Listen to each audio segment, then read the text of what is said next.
Sir কত আছে? পুরো 5 লাখ। ঠিক আছে, আপনি যান। চারিদিকে লুটপাট হাহাকার। কি ব্যাপার মিত্রা, আজ নাইটে কি তোমার ডিউটি আছে? স্যার আপনি 5 লাখ টাকার জন্য আমাদের হাসপাতালে নকল ওষুধের পারমিশন দিয়ে দিলেন। এই ওষুধ খেয়ে রোগীরা তো অসুস্থ হয়ে মারা যাবে স্যার।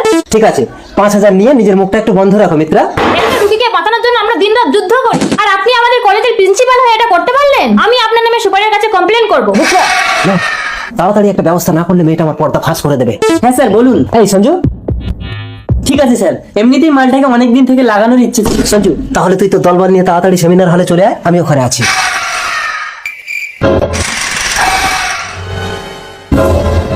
স্যার আপনি এই রাউন্ডে এলাম। এত রাতে সেমিনার হলে? তুমি নাকি প্রতি মুহূর্তে রুগীকে বাঁচানোর জন্য যুদ্ধ করো, আজ একটু নিজেকে বাঁচানোর জন্য যুদ্ধ করো তো মিত্রা। দলবল নিয়ে পুরো রেডি হয়ে এসে গেছি স্যার। সঞ্জু আশা মিটিয়ে নিয়ে খতম করে দে। পুরো পুষিয়ে দেবো, আরো অনেকে আসছে ম্যাডাম।